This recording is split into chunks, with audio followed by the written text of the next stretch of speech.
Alors, l'actu du jour en Formule 1. Avant de commencer, je vous rappelle que les news proviennent de ma chaîne principale sur la Formule 1, Type F1. Et il y a aussi mon Twitch, vous pouvez vous abonner. On parle de F1 sur ces deux chaînes de façon constante et régulière. Les liens sont dans la description. Bon visionnage. Ciao. Alors, Ferrari. Alors, ils nous ont présenté leur nouvelle livrée, tout simplement. Bon, la voiture n'est pas jaune, mais il y a quand même du jaune dessus, comme vous pouvez le voir. Ouais, c'est pas si mal. Attendez, je coupe la musique, on sait jamais. Donc, c'est quoi cette petite vidéo là? Est-ce que ça va nous présenter la voiture? Oui, non, oui, non.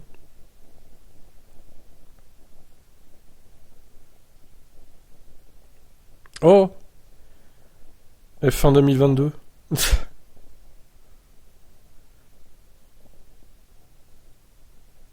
Ok, bon. Ça rend pas trop mal. Le Ferrari sur les arrière, j'aime bien. C'est pas mal.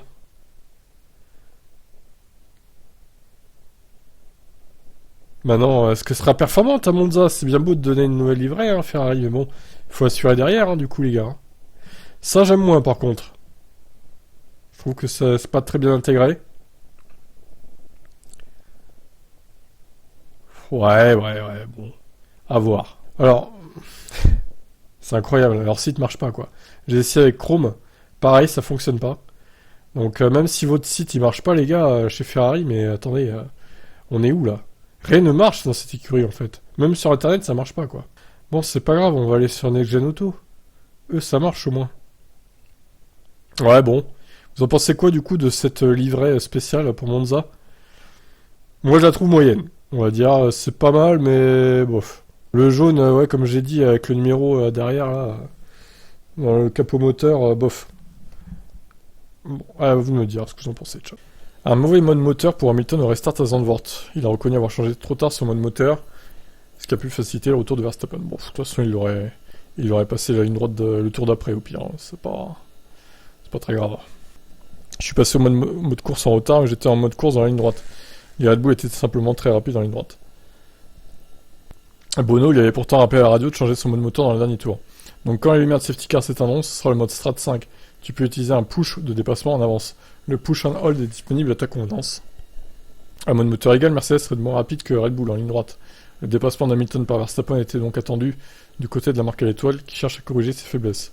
Je pense que ce que nous devons examiner, c'est notre manque de vitesse en ligne droite. Notre voiture génère trop de traînées. Avant de corriger ça, ce serait très difficile de se battre avec Red Bull en ligne droite, surtout sur un circuit où il est difficile de dépasser. Il ne faut jamais dire jamais, mais la probabilité de pouvoir dépasser une Red Bull est inférieure à 50%. Super. Très rassurant. Donc, tant qu'ils seront lents en ligne droite, de toute façon, il n'y aura aucune chance de gagner au final. Hein. C'est bien de revenir derrière, mais encore faut-il pouvoir dépasser la voiture. Et avec le DRS, c'est impossible de contrer. Donc voilà, je vous laisse commenter. Ciao. Rosberg croit encore à une victoire de Mercedes, mais pas pour Monza, selon lui.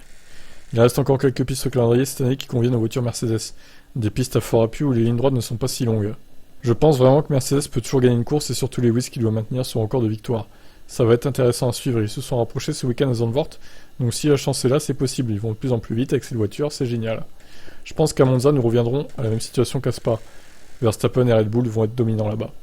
Je pense qu'ils vont être très très forts, Ferrari probablement en qualif va être proche, mais en course ils vont avoir du mal. Malheureusement, le problème de Mercedes, c'est qu'ils ont une force d'appui similaire dans les virages à celle des autres équipes. Les meilleures équipes, mais ils ont beaucoup de mal dans la ligne droite. Ils ont tellement de traînées sur cette voiture dans la ligne droite que ça va faire très mal à Monza. Ouais, alors à moins qu'ils amènent un aileron arrière spécial qui réduise ça et qui règle à peu près le problème, même s'ils arrivent à suivre les autres, à la limite, en ligne droite, ils n'arriveront pas à les doubler en fait. Et je me demande même s'ils vont pas se faire bouffer par Alpine, par exemple, en ligne droite, et dans les virages, qu'ils pourront pas les doubler. Ça, j'ai un peu peur de ça, honnêtement. Même McLaren, attention. Hein. Je crains surtout Alpine plus que McLaren, pour le coup, parce qu'ils étaient un peu largués à ce pas, quand même, McLaren. Donc à voir ce qui va se passer sur ce Grand Prix. On pourrait bien avoir un duel Hamilton-Alonso encore en course. Ah, terrible. Je vous laisse commenter, ciao. Mick Schumacher veut se mesurer à Max Verstappen, je veux devenir champion du monde. Ouais. Mais alors, est-ce que tu seras en F1 en 2023 déjà avant de devenir champion du monde? Ça, c'est la question qu'on peut se poser. Tout ce qui s'est passé dans le passé est maintenant de l'histoire ancienne. Je ne changerai rien à ce que j'ai passé, à ce qui s'est passé au cours de ces dernières saisons. Je suis très heureux d'avoir réussi à rejoindre la F1. Mais maintenant, je vais atteindre mon prochain objectif, de devenir champion du monde. Je sens que j'ai besoin d'informations et d'expérience pour me battre aux avant-postes, pour gagner des championnats. Je suis toujours en train d'apprendre l'un de mes objectifs et qu'un jour, lorsque je pourrai me battre pour un podium ou pour le titre, je sois armé pour ça. Je ne peux pas prédire ce qui se passera dans le futur, mais j'essaie de tout construire pour être un jour un champion du monde. Je l'ai fait en Formule 3, en Formule 2, également en karting et en Formule 4. Je sens que j'ai toutes les chances d'atteindre cet objectif. Et je pense que je dois être juste dans la bonne voiture au bon moment. Mais en vrai, il est même pas sûr d'être en F1 2023, donc Mick, tu t'enflammes un peu là, je crois. Déjà, sois sûr d'être là pour les prochaines saisons. Après, on verra quoi. Bon, vous en pensez quoi de cette déclaration, vous? Ciao, ciao. Red Bull dépense-t-elle trop en Formule 1? Wolff a moins de soupçons que Binotto. Alors, Binotto, effectivement, il avait l'air très soupçonneux. Il accusait Red Bull de tricherie, limite. Binotto se demandait bien comment Red Bull faisait, et surtout si la FIA avait les moyens de bien contrôler les dépenses des équipes. On sait que Red Bull dispose de plusieurs filiales. Red Bull Racing, Red Bull Technology, AlphaTauri et Red Bull Powertrains. De là à suggérer que certaines filiales absorbent les coûts pour le compte de Red Bull Racing, il n'y a qu'un petit pas à franchir. Oui, mais on va encore nous traiter de complotistes anti-Red Bull, si on aimait cette théorie, parce qu'ils sont un peu à fleur de peau, les fans de Red Bull. Il faut pas critiquer leur équipe chérie, surtout. Du côté de Mercedes, que pense-t-on? J'ai vu Mathia mentionner ça dans les médias. Je n'ai aucun doute concernant le nouveau régime de la FIA. Ils feront la police avec force et ils feront la police selon ce que dit la gouvernance. Les règlements du plafonnement du budget sont aussi importants que les sportifs et techniques. Alors voyons quel sera le résultat avec les comptes à la fin. Mais si vous enfreignez la loi, alors c'est un avantage que vous avez acquis qui doit être sanctionné. Encore une fois, je parle de quelque chose dans lequel je ne suis pas impliqué. J'ai confiance à tous les niveaux, les personnes en place pour contrôler ça, le système et la gouvernance. Bon, il semble moins soupçonneux que Binotto, pour une fois, Wolff, à l'égard de Red Bull. Vous en pensez quoi? Est-ce que Red Bull triche, magouille un petit peu les comptes pour dépenser un peu plus que prévu? Allez, ciao. Alors, pourquoi Mercedes comprend mieux sa W13 après Spa? Wolff explique comment les échecs permettent de progresser. C'est assez intéressant parce que parfois ces week-ends super difficiles comme Spa vous donnent des plus grands indices. On a été lourdement battu samedi à Spa, puis nous avons vu de la lumière le jour de la course. Mais nous comprenons mieux la voiture. Nous avons prédit que ce serait une bien meilleure course pour nous en nous basant sur les enseignements de Spa. Et voilà, nous sommes là. Nous avions une voiture compétitive en qualif et une voiture rapide en course. Donc les prédictions étaient justes et je pense que nous devons continuer. Au moment où nous parlons, c'est examiner d'un point de vue scientifique quelle est la bonne façon d'avancer. Qu'est-ce que cela signifie pour le concept de la voiture? Je préfère être confus et rapide que lent et clair. À Zandvoort, Mercedes a de nouveau observé des performances en berne sur les sections rapides, ce qui confirmait les enseignements de Spa, où la W13 avait souffert. Nous avons développé la voiture avec beaucoup d'appui et une hauteur de caisse basse. Et parfois, vous ne pouvez pas rouler avec une hauteur de caisse basse parce que vous percutez le sol. C'est aussi simple que ça. Vous devez faire des compromis dans vos réglages, ce qui vous pénalise. Vous n'êtes jamais dans la bonne fenêtre sur l'ensemble du tour. Vous pouvez voir ici que nous sommes très compétitifs dans la plupart des virages, mais dans la section à haute vitesse du virage 7, nous manquons de beaucoup de performance contre Ferrari et Verstappen. Nous le savons. C'est là que la voiture a une faiblesse, et vous ne pouvez pas, en quelque sorte, l'équilibrer pour qu'elle fonctionne. C'est évidemment pas le cas pour nos concurrents. Je dois dire que Red Bull a probablement le plus gros avantage parce que Ferrari est un peu plus rapide le jour de la course que lors des qualifs jusqu'à présent. Cependant, Wolff s'attend à une fin de saison avec des hauts et des bas, les problèmes de la W13 n'étant pas résolus. L'Autrichien prédit des courses plus faciles que d'autres, et l'objectif d'avoir une voiture plus régulière en 2023. Nos performances sont fondamentalement ancrées dans le concept de la voiture tel qu'il est. Maintenant, en comprenant mieux comment tout interagit, je pense que nous pouvons régler la voiture plus précisément pour adapter et cibler la fenêtre de performance. Cela dit, il y aura des courses qui seront meilleures pour nous, comme ici, et il pourrait y en avoir certaines sur le calendrier qui sont très difficiles. Austin est une course dont nous avons discuté qui pourrait être difficile. Très difficile. Oui, je pense aussi, ouais. Donc nous devons rester réalistes, à mon avis. Nous ne battrons pas pour les pôles positions sur tous les autres circuits, mais au moins nous devons nous remettre à ce point pour l'année prochaine. Oui, mais alors, moi je veux bien, mais si la voiture est irréglable quoi qu'il arrive dans les sections à haute vitesse, parce qu'elle rebondit trop, je ne sais quoi, comment vous allez faire pour 2023 en fait, pour régler le souci? À moins de changer de concept, je vois pas, Enfin, à moins de prendre des évos, de développer des évos incroyables qui règlent le souci. Pourquoi pas, mais ça me paraît compliqué quand même. Donc j'espère que ça sera pas ça en 2023, que la voiture sera une course sur deux bonnes, parce que sinon on va encore se faire chier. Bon, vous en pensez quoi vous? Ciao. Et dire qu'ils avaient fait un doublé l'année dernière, McLaren à Monza, incroyable, incroyable. À des années-lumière de rêver d'un doublé, d'un nouveau doublé à Monza, tu m'étonnes. Le Grand Prix d'Italie est toujours un week-end passionnant, mais deux derniers voyages à Monza ont été incroyablement positifs, l'année dernière étant l'un de mes meilleurs souvenirs en F1. Alors essayons de recréer un peu cette sensation ce week-end. Ce sera probablement un week-end beaucoup plus difficile pour nous cette année. Mais nous avons toujours la possibilité de marquer des points et d'avoir un impact sur le championnat des constructeurs. Comme c'est le temps de la vitesse, j'ai vraiment hâte d'être rapide et de voir jusqu'où nous pouvons pousser la voiture. C'est un dernier gros effort avant de terminer la saison en Europe. Alors donnons tout ce que nous avons. Et Ricardo sort lui d'un nouveau Grand Prix catastrophique à Zandvoort, peut-être plus encore que d'habitude. Ouais, je suis d'accord avec ça. Revenant sur les terres de son dernier ultime succès en F1, l'Australien pense-t-il pouvoir surprendre comme il l'avait fait en 2021. Monza aura toujours une place spéciale dans mon cœur, bien qu'un autre doublé ne soit pas vraiment prévu cette fois. Nous espérons pouvoir compter sur un peu de la magie italienne. Je suis excité par le circuit, les fans, la nourriture incroyable. La combinaison clé pour un week-end parfait. Zandvoort a été difficile pour moi, mais je garde la tête haute, je vais continuer à pousser et essayer de terminer la saison en beauté. Ouais, et ben bonne chance, hein. Nous avons bien regardé les données et nous avons fait un examen approfondi de la façon dont nous pouvons espérer revenir en forme. Ce sera probablement notre week-end difficile en raison de la nature du circuit. C'est clair que nous avons du travail, mais j'ai toute confiance en l'équipe. Andrés Cedrés, c'est génial d'être de retour à Monza avec les fantastiques fans et sur le circuit de notre incroyable doublé l'an dernier. Ce sera cette année une année différente avec la nouvelle voiture et ses caractéristiques. Il y a beaucoup de lignes droites avec seulement quelques virages. Donc nous sommes impatients de relever le défi et de voir comment les nouvelles voitures vont fonctionner ici et les opportunités de dépassement qu'elles vont améliorer. Il y a aussi un risque de mauvais temps auquel nous devons être prêts afin de maximiser notre résultat. Alors ça m'intrigue. Voyons la météo. Non mais il se fout de ma gueule en fait. Mauvais temps.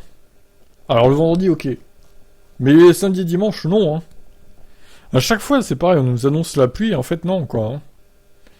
Ouais, vendredi pardon, ouais c'est la merde. À mon avis les EL1 ça va être compliqué. Par contre les EL2 a priori ça devrait aller. Ça devrait aller. Bon samedi et dimanche il va faire beau donc je vois pas en quoi... Ouais, en fait, ça se lève vendredi après, hein. Non, mais ils ont fumé, là, tous à avoir peur de la pluie, là. Il va faire très beau, hein, les gars. Bon, bref. C'est des mythos.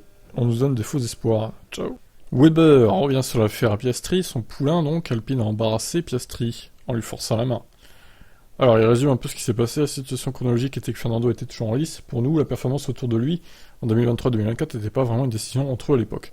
Et Oscar a pris la décision d'aller chez McLaren. Lorsqu'Alonso officiait son départ pour Aston Martin, Alpine a envoyé un communiqué de presse confirmant Piastri en 2023 sur Twitter, donc, sur les réseaux sociaux. L'objectif sous-jacent de celui-ci était évidemment de rappeler à quel point Alpine avait respecté tous ses engagements envers l'Australien. Mais ce dernier a très mal vécu le forcing puisqu'il a été obligé de publier un démenti, expliquant qu'il avait signé ailleurs que chez Alpine. Ils lui ont forcé la main, il savait qu'il n'avait pas de contrat. Il savait qu'il avait déjà signé pour une autre équipe et Alpine a fait une déclaration disant qu'il allait piloter pour eux l'année prochaine. C'était une déclaration plutôt embarrassante à faire pour Oscar. Bien sûr, il s'est senti mal à l'aise, mais il a dû prendre une décision ferme pour que sa position soit absolument claire. De plus, Alpine connaissait cette position avant que la déclaration soit publiée, ce qui a été encore plus frustrant pour Oscar. Weber déplore également que la joie d'annoncer son arrivée en F1 a été gâchée pour Piastri par cette publication d'Alpine, qui avait tout d'une mise en demeure à son encontre. Pour lui, c'était le plus grand moment de sa vie de faire l'annonce disant qu'il allait rejoindre la F1 après 12 ans de dur labeur, en passant par toutes les catégories juniors. Mais avoir cette sorte d'annonce qui n'était pas vraiment correcte a été assez dur pour lui. Ouais, je suis d'accord avec ça. Je comprends les deux points de vue, quoi. Celui de Piastri, celui d'Alpine. Les deux ont fait de la merde, je dirais. Les deux ont joué ça un peu sale. Et du coup, bah, voilà, ça fait cette situation-là. Maintenant, bon, ça c'est bien réglé. Il va aller chez McLaren comme prévu. Et Alpine va devoir, trouver un autre pilote, tout simplement. Et on sait toujours pas lequel, hein. Allez, ciao. Jos Verstappen tacle Mercedes, ils n'ont rien appris depuis Abu Dhabi 2021. Dur, Jos. Ça clash, hein. Ah, c'est la famille Verstappen, hein. Ils sont comme ça, ils aiment bien le clash. C'était très tendu, mais Red Bull était une nouvelle fois meilleur. Une nouvelle prix meilleure. Je sais pas ce que ça veut dire, mais je crois qu'il y a une erreur de traduction. Max a roulé avec chaque type de pneu et a ainsi indiqué à son équipe lequel fonctionnait le mieux. Mercedes était performante elle aussi. Elle avait une chance de l'emporter, mais heureusement, ça a bien fonctionné pour nous. On pourrait penser que Mercedes avait appris de la course de l'année dernière, mais ce n'est apparemment pas le cas. Max a désormais remporté 10 des 15 courses disputées. Ce qu'il démontre est incroyable. Il est certain qu'il a pris le dessus. Mais vous ne devriez jamais vous considérer comme riche jusqu'à le devenir. À Zandvoort, Verstappen a arboré un casque à livre spécial en hommage à celui qu'utilisait son père durant sa carrière. Et après avoir décroché la pole position, il a brandi celui-ci devant les caméras.